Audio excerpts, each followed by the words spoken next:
Ser Podcast.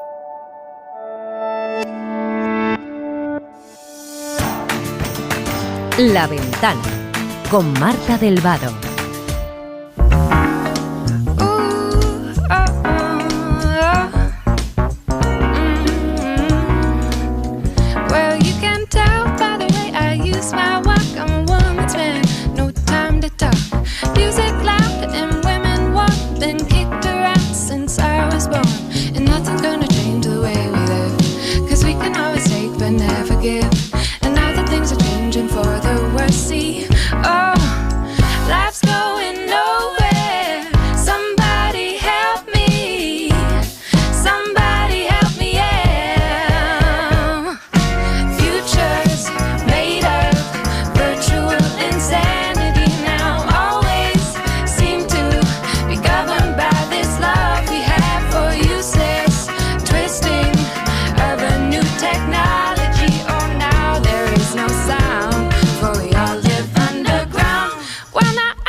Abrimos la ventana de este lunes 22 de agosto con Matías Vallés desde Radio Mallorca. Matías, buenas tardes. Buenas tardes, Marta. Patricia Simón está en Ser Málaga. Hola, Patricia. Hola, buenas tardes. Y Arturo Lezcano, bien dispersados cada uno, en Radio Coruña. Hola, Arturo. Hola, buenas tardes. Oye, os propongo que empecemos hablando esta semana de teatro. No sé cómo lo veis. ¿Sois de ir mucho, poco? ¿Hace mucho que no vais? Yo soy un fanático del teatro, pero la verdad es que voy poco, porque se ha hecho un poco incómodo la contratación, la entrada, ya no digamos con la COVID, y entonces me pasé enteramente al cine, el último resistente del cine. Lo último que vi, si podemos decirlo, sí, es un one-man show de John Cleese de Monty Python. ¿Pero cuándo fue eso, Matías? Esto fue en julio, fue el mes pasado. Él solo en escena, 83 años, no necesita a nadie más, podría estar todavía ahora actuando. Y el show se llamaba además muy nítidamente, para saber lo que era Monty Python, la última oportunidad de verme antes de que me muera. Y yo pedí seguirlo arrodillado, pero me dijeron que no era conveniente, entonces me senté en mi butaca. Pues yo voy no sé por qué te vez. dijeron eso, también. Sí. Patri. Yo voy cada vez que puedo, lo que pasa que no siempre es fácil en determinados sitios, ¿no? Pero sí que la última obra que fui presencialmente, y ahora explico el porqué, fue la de Una noche sin luna, de Juan Diego Boto y dirigida por Meris Mencheta, que es una obra descomunal y que recomiendo que todo el mundo que pueda vaya a verla, la que realmente resucita a Federico García Lorca.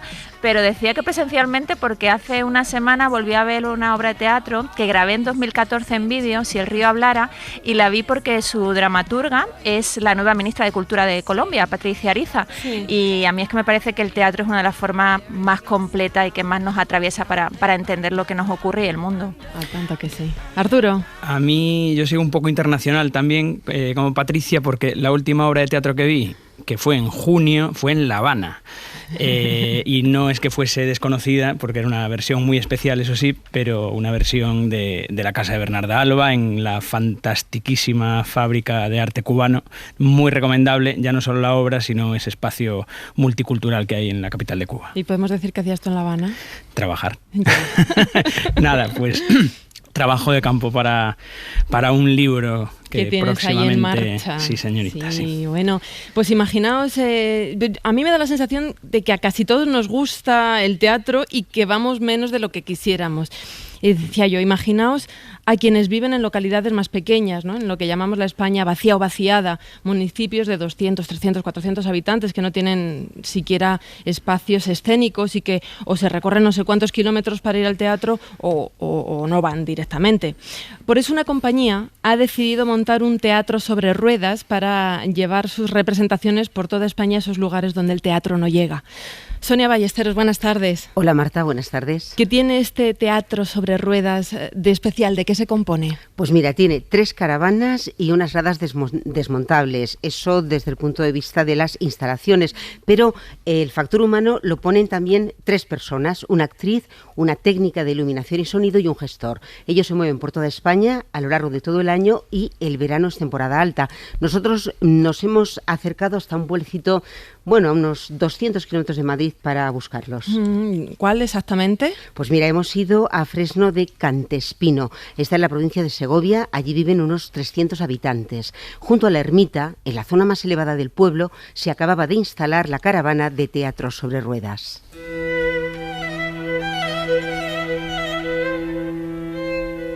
Parece perfecto, todo idílico, pues no. Joder. Empieza el viento. Y es que la realidad en un teatro ambulante es que se enfrentan al viento, a la lluvia, al frío y también al calor extremo. Voy a dejar mis violines dentro. Como hace tanto viento, se me vuela todo, se me desafinan, chocan. Así que vamos a entrar, ¿vale? Un poquillo manga por hombro, porque lo usamos de camerino, pero esto es un teatro donde entran 20 personas. Hacemos representaciones, por lo general unipersonales, son microteatros de 15 minutos más o menos. Y es muy bonito el clima que se genera porque, claro, está la gente aquí apretada. Porque ¿estamos dónde? Estamos dentro de una caravana, de La Tartana. De La Tartana. Sonia, ¿cómo surge la idea de una compañía de teatro ambulante? Pues mejor que yo nos lo va a contar Iván, que es el gestor del grupo.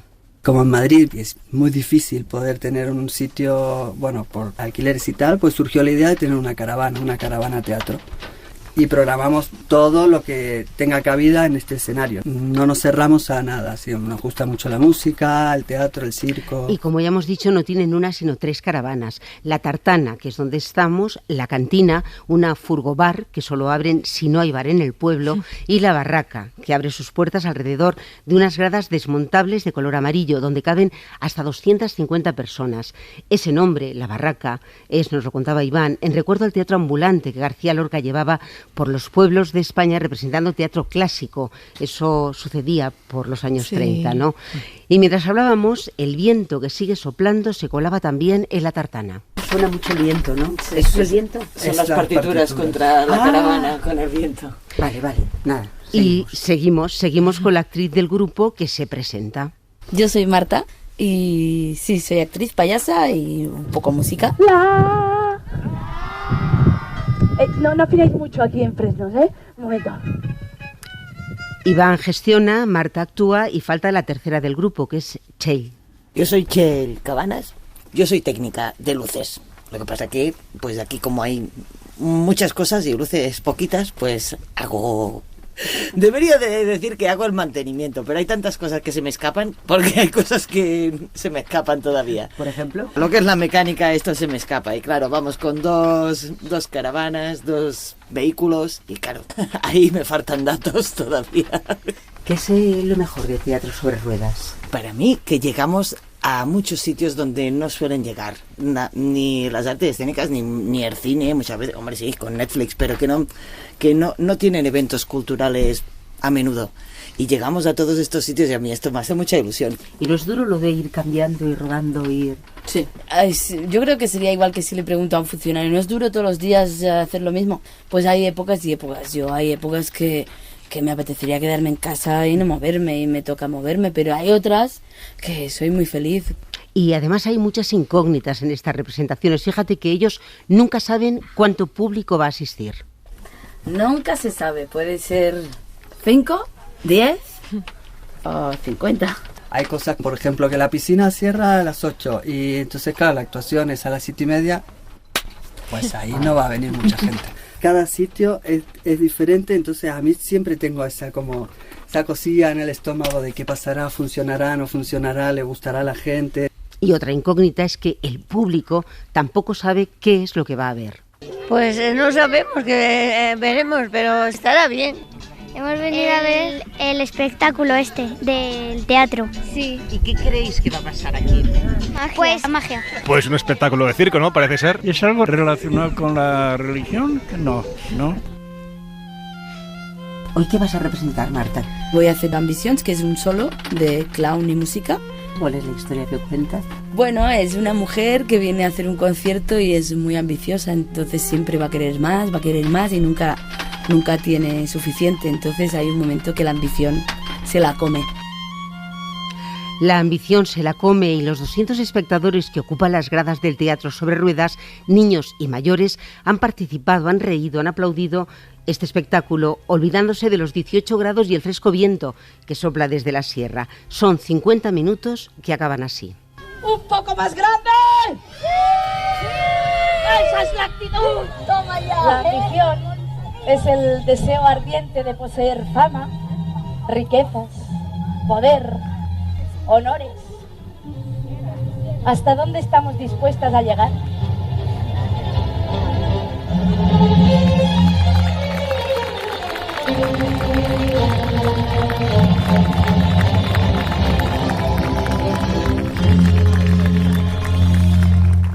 El final, que es la verdad. Queremos mucha fama y luego nos vemos solas, mucho, ¿verdad que sí? Estupendo. Esto es muy interesante y está muy bien.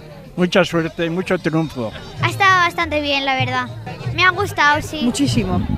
Nos ha encantado. Además, todo lo que llevan por los pueblos es una pasada de chulo.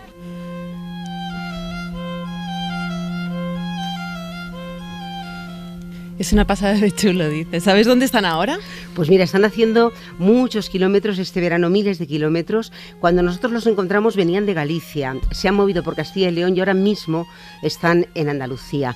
Además, hay que decir que habitualmente, en este caso no, porque el pueblo era muy pequeñito, ellos invitan a artistas de la zona a participar en sus espectáculos y muy importante, nos lo decía Iván, solo necesitan un punto de luz normal de los de 220 vatios, nada más, porque el resto lo llevan ellos en las caravanas. En las caravanas. Esto es en la parte del teatro, pero también desde la música hay quien se vuelca en hacer que los conciertos lleguen a los pueblos.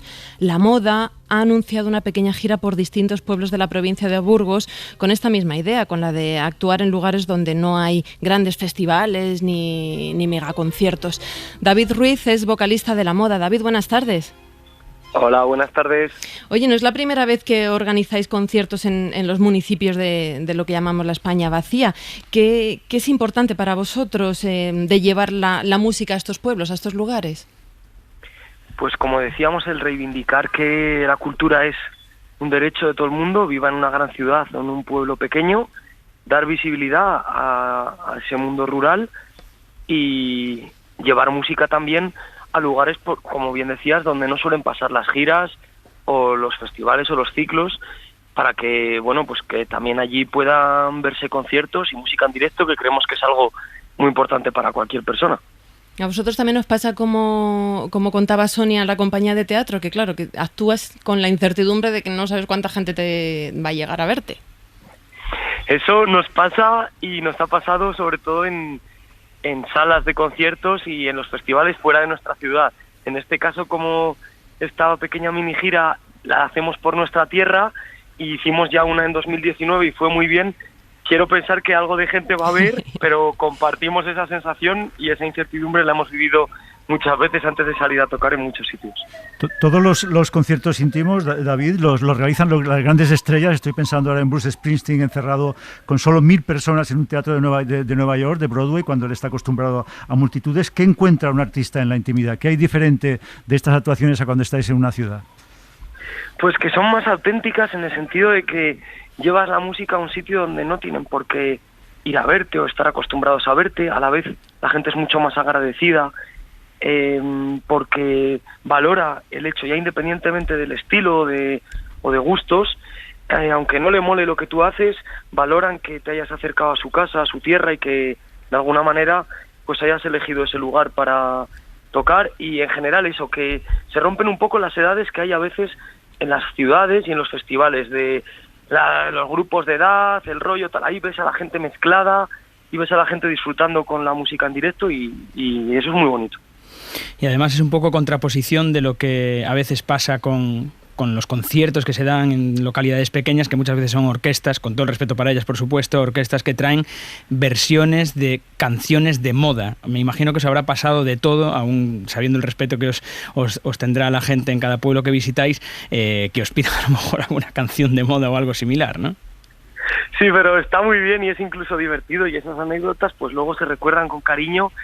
Todo lo que sea música creemos que está guay, independientemente del estilo que sea, y que la gente no se olvide de que hay mucha gente de los pueblos con ganas de descubrir, con ganas de animarse y de disfrutar de la música en directo y de incluso ponerse a tocar un instrumento al día siguiente después de ver a alguien tocar, y eso es muy importante y no olvidarnos de ello. Claro, es que no llega al teatro a menudo, pero tampoco llega al cine, porque es curioso que hasta los años 80 en la mayoría de los pueblos, incluso en los más pequeños, había una pequeña sala de cine donde podían ver los estrenos, y eso desapareció hace un par de décadas. Así que cuando llegáis, tendréis muy buena acogida, pero ¿cómo es la relación con las administraciones? Porque sus presupuestos también son muy recortados, ¿no? ¿Cómo es la relación con un ayuntamiento de un pueblo pequeño? ¿Se pueden permitir ese tipo de actividades?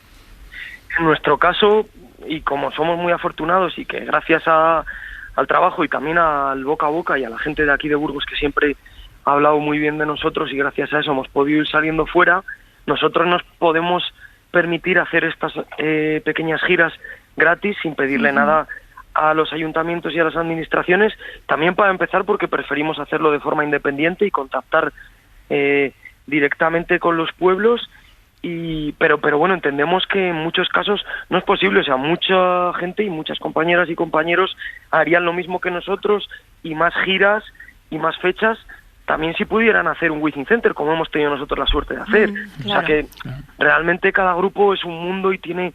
Lo que sí que tendría que ser, según lo vemos nosotros, es que las administraciones tuvieran la suficiente sensibilidad y los ojos abiertos para decir, vamos a organizar giras por pueblos, no hagamos solo lo que se hace hasta ahora, ¿no? Sino realmente vamos a llevar... Hay cada vez más bandas jóvenes y emergentes en España y gente que lleva muchos años haciendo las cosas bien, con ganas de tocar y con ganas de hacer música y llevarla a sitios que se salen de Madrid, Barcelona, Bilbao y demás. Entonces, ojalá que vean estas iniciativas que no solo hacemos nosotros, sino otros muchos compañeros y compañeras, como te decía, y que llevan haciendo desde antes que nosotros, y que empiecen a mojarse y a organizar cosas para la gente de los pueblos. Claro, este era el espíritu, Sonia, también de la compañía de teatro, ¿no?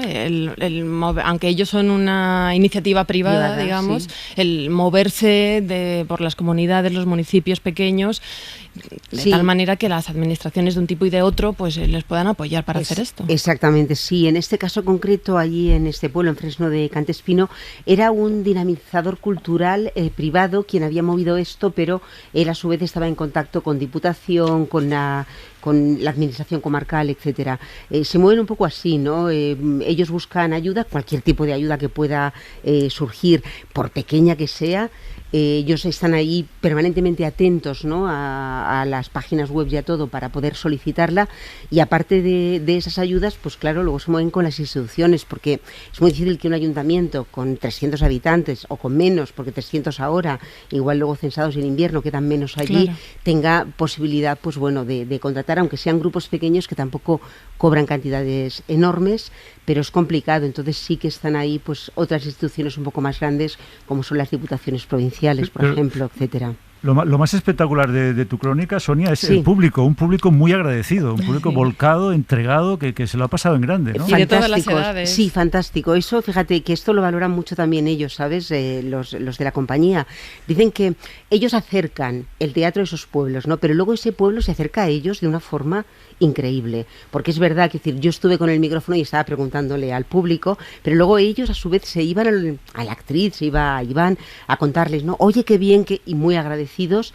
La verdad es que luego participaron muy bien, porque ellos los integran en la representación. Marta actuaba sola, pero tuvo como ayudante a un crío, a Santi, que lo hizo actuar con ella, lo hizo estupendamente el chaval, luego a un joven también, es decir, los integra de manera que luego el pueblo se lo pasa muy bien, porque ven a algunos de sus ciudadanos o de sus niños pues actuando también en el escenario, con lo cual ahí hay una relación que es muy difícil de conseguir si no es en un espacio como este. Claro, David, a vosotros os pasará más o menos lo mismo, este agradecimiento y esta cercanía con la gente.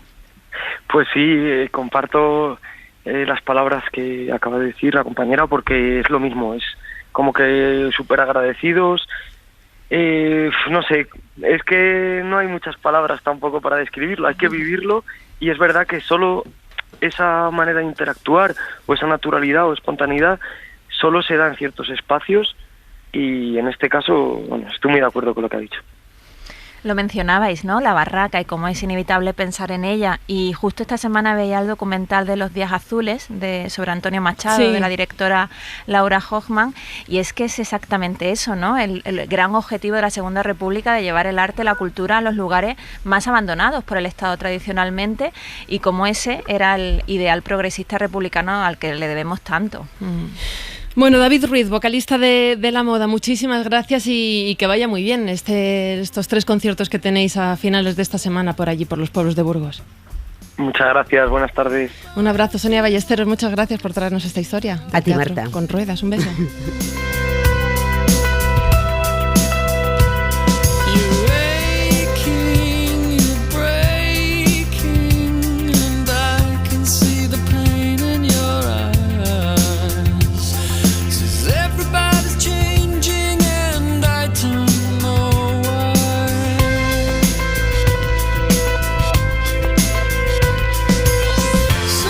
Vamos a cambiar de tercio porque el presidente del Gobierno ha visitado Begís, uno de los lugares más afectados por el incendio en Castellón, donde el fuego aún no está controlado. El Consejo de Ministros va a aprobar la declaración de zona catastrófica para los lugares afectados por los grandes incendios, los que han superado las 500 hectáreas, y este es uno de ellos. Vamos a saludar a su alcaldesa, María José Madrid. Buenas tardes. Buenas tardes, Marta. Alcaldesa, ¿en qué punto están ahora las labores de extinción? Bueno, pues estoy oyendo sobrevolar por encima de mi casa todavía aviones y helicópteros. El fuego está perimetrado y estabilizado, pero desde luego no controlado todavía. Se han quemado más de 20.000 hectáreas. Sí. ¿A quiénes van a ir las ayudas derivadas de esta declaración? Pues entiendo que a los municipios que, por ejemplo, como yo, que tengo un 98% de mi término municipal quemado, porque tenemos 4.300 hectáreas quemadas dentro de esas 20.000 que estáis hablando, porque ha sido un incendio tremendamente grande y tremendamente catastrófico para muchas poblaciones, incluida, por supuesto, la nuestra, que somos zona cero, por decirlo de alguna manera. ¿Han podido restablecer ya los servicios de agua e internet? Pues no, todavía no, porque, están trabajando en ello, pero esto, claro, son muchos, es que el perímetro y el incendio es tan grande que por mucho que las compañías estén trabajando, reponiendo postes, cambiando fibra, tal, es que hay muchos kilómetros para cambiar, y yo entiendo que lleva un proceso. Tampoco hay que ser solidario y entender que la gente tiene que trabajar y ya está, están en ello. Ahora, he visto ya fotos de Pedro Sánchez en Begís, supongo que pronto llegarán las críticas sobre la ropa que lleva o la forma en que posan las fotos, como ya pasó. Y hay una cosa que dijo Chimo Puig, el presidente de la Comunidad Valenciana, la semana pasada, que me pareció muy interesante, que era ya no el daño físico y material, que es fácil de comprender, aunque igual de duro, sino el daño psicológico. Es decir, el entorno natural forma parte de la vivienda de la gente que vive en los pueblos, ¿no? En la ciudad el horizonte es el piso que habitamos. Quería saber si efectivamente ustedes viven todo el paisaje y no solo sus viviendas como parte de su vida, como parte de su residencia. Aquí los habitantes de Begís son prácticamente todos habitantes propios o de segundas residencias, pero heredadas de familias ancestralmente ubicadas aquí, abuelos, bisabuelos incluso, gente que vive mucho desde dentro su entorno, porque lo han conocido de otra manera siempre.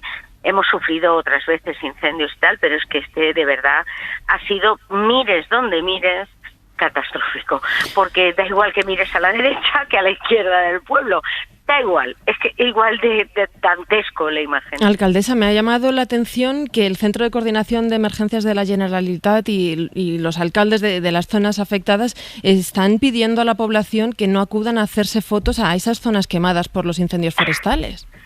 Pues sí, es que resulta que tenemos un turismo de incendio, como ha dicho la consellera, creo que lo ha dicho ella, porque no estaba en ese momento, pero es que es cierto, o sea, es que estamos detectando gente que se nos mete por pistas, que se nos mete, la Guardia Civil no tiene efectivo suficiente para proteger todas las pistas y todas las carreteras, hay lo que hay, y ellos controlan, por supuesto, fenomenalmente. Mi agradecimiento más absoluto para ellos, pero todo no se puede controlar, todas las pistas, pero la gente inconscientemente, entiendo, viene a ver lo quemado, tal. El incendio solo está estabilizado, no controlado. Es que puede surgir una llama de un tocón o un rebrote en una pequeña islita verde que haya quedado en cualquier sitio, de cualquier término de lo que es el incendio, y se juegan la vida. No consigo entenderlo, pero está pasando. Sí, sí. Y cuando habla de este turismo de incendios, la alcaldesa, o de esta expresión que yo creo que se popularizará a partir de ahora, pero ¿de cuánta gente estamos hablando? ¿Es bastante gente? A ver, como coincidió la vuelta para el municipio nuestro en fin de semana, carreteras abiertas, pues Teresa ha sido a posterior, pero nosotros tenemos otro acceso por Torás que también se abría al mismo tiempo que el nuestro. Pues estamos hablando de mucha gente, y estamos hablando de coches por pistas, y estamos hablando de motos, y estamos hablando de... No podemos contabilizarlo indudablemente porque no estamos en esa faena, pero que no tiene sentido que yo tenga que ir a Cloticos, que es la zona nuestra donde está la embotelladora, y una zona que se ha quemado, además un paraje natural precioso donde nace el Palancia, que yo me encuentre por la carretera, que es una carretera estrecha indudablemente por la orografía del terreno, que yo me encuentre con 25 coches que van para arriba a mirar qué es lo que está pasando, cuando las cubas estaban pasando y tenían problemas para pasar, para cargar agua y apagar parte del foco que todavía estaba activo en la zona del Toro. Duelen estas cosas, y por mucho que la Guardia Civil, los medios, la Policía Autonómica incluso estén ahí, no se puede cubrir todo, es imposible, imposible absolutamente.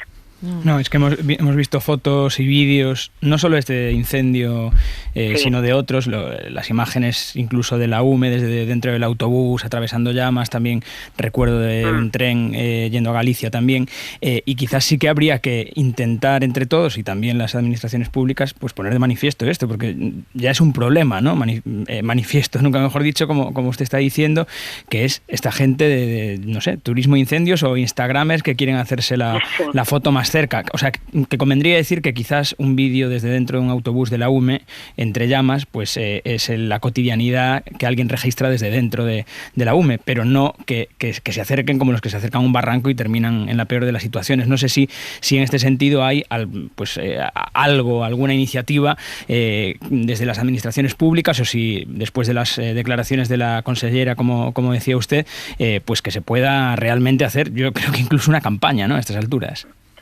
Yo casi que sí. Yo no tenía conocimiento de este tipo de incidencias o de, llámele, turismo de incendios que hemos determinado. Claro, no había tenido, totalmente novata en este tema, entonces no sabía que esto podía llegar a pasar. Pensaba que todos teníamos un poco de conciencia sobre este tema, pero me he dado cuenta que no es así realmente. Pues ahí queda, alcaldesa, ese llamamiento a la responsabilidad de la población, ¿no?, y a la sensatez de que no se metan, porque lo primero es una temeridad, que es que los incendios no están todavía ni siquiera controlados. María José Madrid, alcaldesa, muchísimas gracias y mucha suerte, que vaya muy bien, que se pueda controlar los incendios pronto y extinguir. Sí, esperemos que se controlen pronto y esperemos que nosotros las necesidades primarias acabemos de cubrirlas rápidamente. ¿Qué les falta, alcaldesa? Pues mira, nos falta simplemente, el agua la tenemos controlada y tal, nosotros tenemos una planta embotelladora, estamos sirviendo agua a la gente para el consumo. El agua está bien, pero nos faltan, pues tienen que garantizar, sanitariamente hablando, desde la Consellería de Sanidad, Salud Pública, el que esté autorizado el consumo del agua del grifo, simplemente. Con eso sería suficiente, y luego Internet, que ya te digo que están trabajando y llegará, pero son kilómetros, y esto también tiene que darse por entendido que todo no puede ser tan rápido. Claro. Ojalá se resuelva pronto. María José Madrid, alcaldesa de Begís, muchísimas gracias y mucha suerte. A vosotros. Venga, buenas tardes. Waiting for a love like this. Every time we say goodbye, I wish we had one more kiss. I'll wait for you, I promise you. La Ventana, con Marta del Vado. There's something in the way you roll your eyes. Takes me back to a better time, when I saw everything is good, but now you're the only thing that's good. Trying to stand up on my own 2 feet.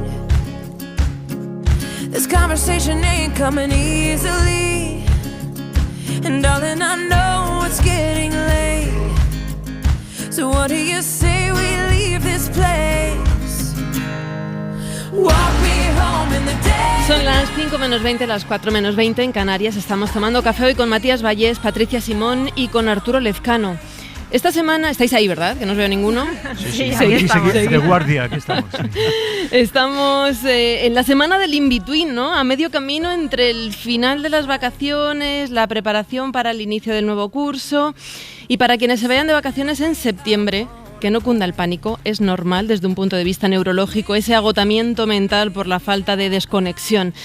Darío Pescador es divulgador científico, director de la revista Cuo, autor del libro Tu mejor yo y de un artículo publicado recientemente en el diario.es sobre lo que le pasa al cerebro si no para, si no toma pues las vacaciones de rigor. Darío, buenas tardes. ¿Qué tal, Marta? Buenas tardes.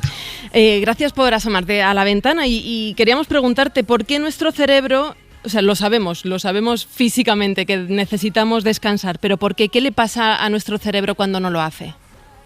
Lo sabemos, ¿verdad? Sabemos que si llevamos mucho tiempo sin tomar un descanso, no funciona igual de bien. Nos olvidamos de cosas, nos obcecamos con otras que quizá no sean tan importantes, no estamos rindiendo al 100%, ¿verdad? La explicación es que el cerebro en realidad es como un músculo. Los músculos no crecen en el gimnasio, crecen mientras descansamos, después de haber ido al gimnasio. Y con el cerebro ocurre un poco lo mismo. Esas conexiones que necesitamos para que nuestro cerebro funcione mejor se forman en realidad cuando paramos. Ya.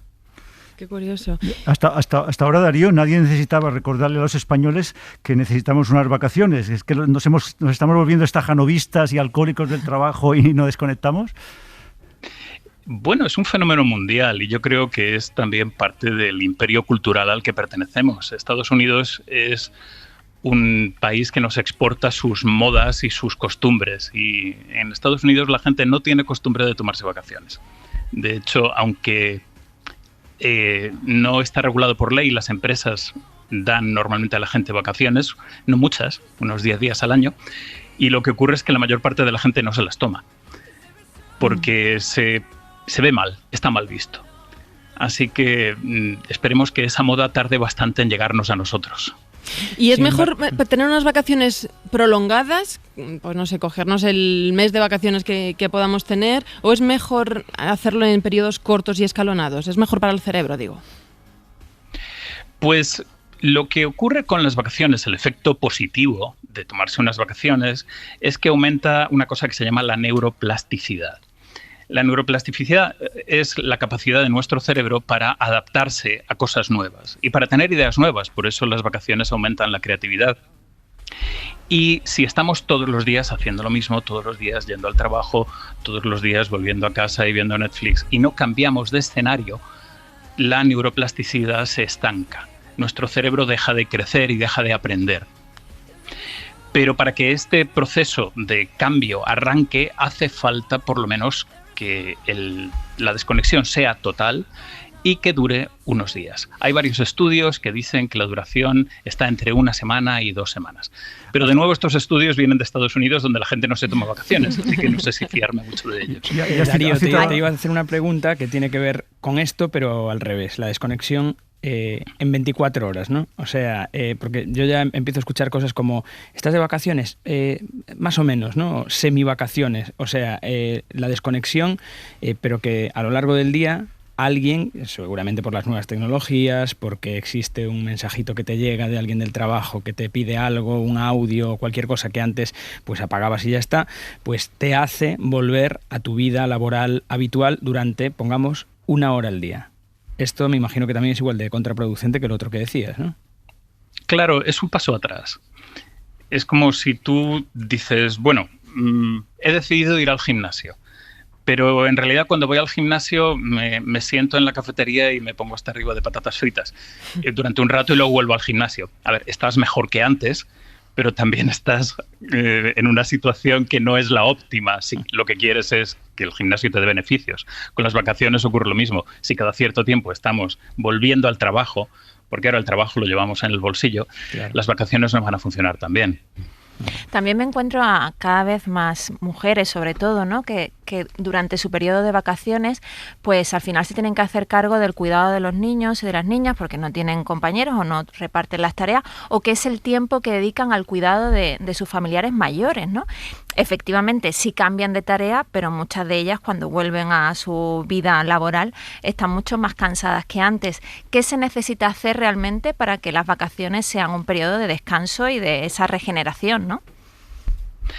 Claro, lamentablemente hay personas que no tienen otra opción, ¿verdad?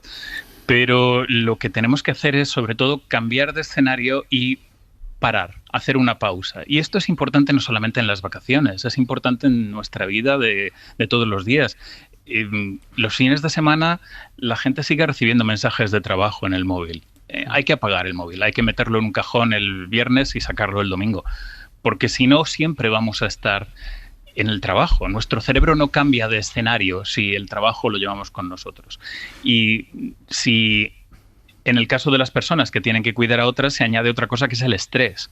O en el caso de las personas que tienen vacaciones muy estresantes, porque tienen un plan muy apretado de muchos días, que quieren aprovechar a tope, y eso es una fuente de estrés. Así que cambias de escenario, pero no descansas tanto como deberías. Has citado antes a Netflix, que por cierto es una empresa norteamericana, y ahí los trabajadores es un método revolucionario que no han de dar cuenta a nadie de los días que se toman libres, ni de cuándo, ni siquiera han de justificarlo, digamos, mediante un papel, es decir, aparecen, desaparecen, a cambio son salvajes con la plantilla y cambian el 10% de la plantilla, es despedida anualmente. Pero te quería pedir respecto a eso de decidir cada uno, ¿podemos decidir cuando necesitamos unas vacaciones o no nos damos cuenta de que estamos quemados y las necesitamos y no nos damos cuenta? Pues la respuesta la tienes en las estadísticas, porque en España hay personas que deciden cuándo se toman las vacaciones, que son los autónomos. Y lo que nos dicen los estudios es que 7 de cada 10 autónomos en España se toman menos de 2 semanas. Y el 80% de los autónomos trabajan los fines de semana. Así que si lo dejamos a que el mercado regule nuestro descanso, como estamos intentando ganar al mercado, lo que hacemos es que nunca descansamos.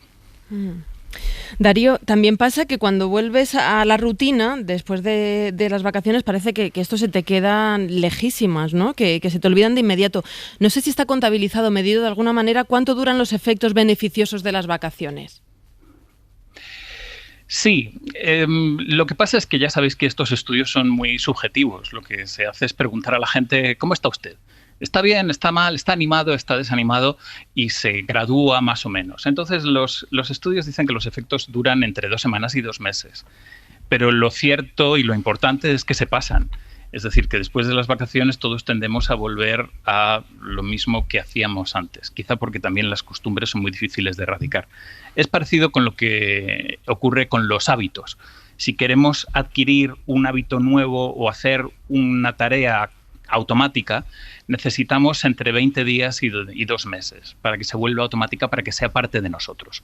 Con las vacaciones ocurre algo igual, que es que si tomamos unas vacaciones pero luego volvemos a ser lo mismo que éramos antes, en realidad no hemos cambiado. Nos hemos tomado unas vacaciones de nosotros mismos, pero volvemos a ser la misma persona.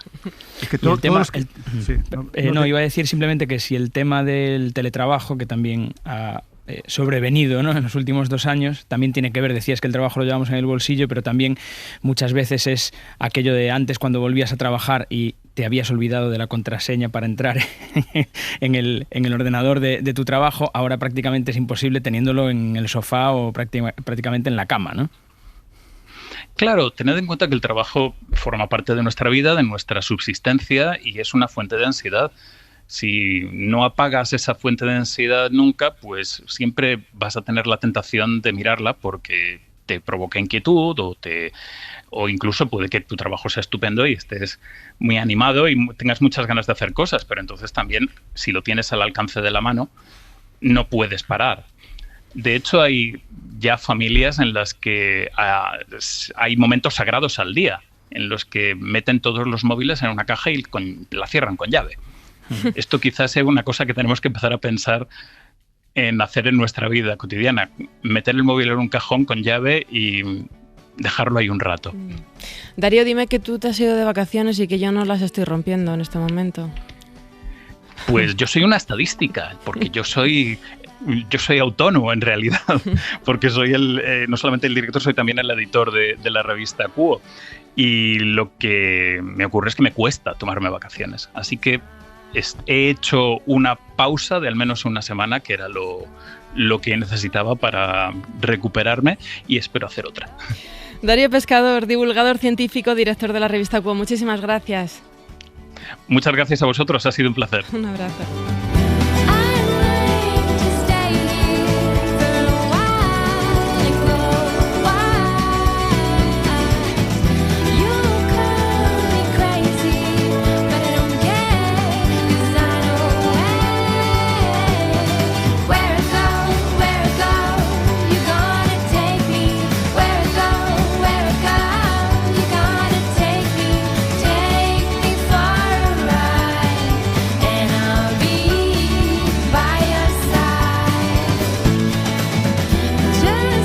Yo no sé si vosotros sois aficionados a Juego de Tronos. Matías, tú que eres tan cinéfilo, por ejemplo, ¿te enganchaste a esta serie? No, vi 6 capítulos, podría haber seguido, pero también lo abandoné sin ningún arrepentimiento, ¿no? Es curioso sobrevivir sin un fetiche supuestamente indispensable, ¿no? Como Juego de Tronos, Rosalía o la guerra de Ucrania. Por increíble que parezca, sigues viviendo exactamente igual. Tú igual, ¿no, Arturo? Yo me veo identificadísimo y con Juego de Tronos, sacrilegio será decirlo, pero también me pasó algo parecido que a Matías. Bueno, yo ni he visto un capítulo, así que todavía tengo pendiente de probarlo para ver si caigo. Tenemos aquí las 3 excepciones de toda España, debe ser. Has reunido... Esto sí que tiene mérito, Marta. Mira, este tipo de series, ficcionadas o no, pero ambientadas en sociedades medievales, están revitalizando un gremio de artesanos como son los espaderos, un oficio centenario que gracias a personas como Toni Arellano pues mantiene todavía la fabricación original. Toni, buenas tardes.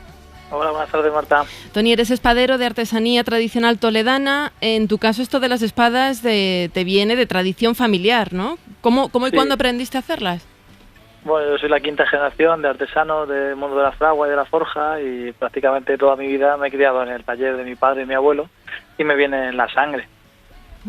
Y en la primera generación, Toni, se empleaban las espadas, no solo se... Bueno, estamos hablando que hace unos 230 años que yo ya he encontrado, porque claro, luego ya es difícil encontrar algún hilo donde tirar o personas que se acuerden de ello, pero también es raro que se quedara allí, porque normalmente en esa época pues era de padres a hijos, entonces es posible que viniera de más atrás, pero bueno, con 230 años y 5 generaciones yo creo que vamos bien. Yo empecé con 13 años prácticamente en el taller de mi abuelo, pues jugando, limpiando lo que era el aprendiz de siempre, y hasta que me picó la artesanía y continúo el legado de mi familia lo mejor que puedo. ¿Y cómo se produce una espada? ¿La seguís produciendo como se hacía entonces, hace 5 generaciones? Sí, nosotros prácticamente mantenemos la fama de las famosas espadas toledanas e intentamos mantener esa fabricación lo máximo posible. Sí que es verdad que a día de hoy nos ayudamos de electricidad, que es prácticamente básica en cualquier cosa que podemos hacer hoy en día, y en la fábrica de espadas también, pero luego el proceso es casi igual como se podría hacer en la Edad Media prácticamente. ¿Y las espadas que se emplean en estas series y películas, Toni, hieren? ¿Son armas o están, no sé, de alguna forma camuflado el potencial letal que tiene? Bueno, las principales, digamos, de los personajes principales casi siempre las quieren muy reales. Siempre sin filo y sin punta para intentar no herir a nadie, pero sí que en peso, en materiales, en acabados, las quieren muy reales para que los movimientos del actor principal sean lo más reales posibles y que no sea una espada que pese poco y que parezca que está bailando en la escena. Entonces, esa sí suele ser real, que suele ser la que luego regala al actor principal y se queda con ella, o sea que habrá actores bastante importantes con espadas mías en su casa. Y luego sí que se suelen hacer, sobre todo en producciones americanas, se suelen hacer otras 2 o 3 espadas pues con hoja de aluminio para los especialistas o para que no tenga mucho peso y que no puedan herir. Luego otras de hoja retráctil si hay algún pinchazo, o hoja de goma si hay alguna caída o montar a caballo. Eso se va modificando dependiendo de la necesidad de rodaje. Y el manejo de las espadas me imagino que no corre por vuestra cuenta, ¿no? No entrenáis a los actores para entrenarlos, no es cosa vuestra, ¿no? Bueno, alguna cosita hemos hecho. También tenemos algunas nociones de esgrima básica y tal. Algunas cosas nos piden, pero luego ellos tienen sus especialistas normalmente que son gente que se dedica a ello, a la esgrima con espada especial para cine, que es totalmente diferente a una esgrima real.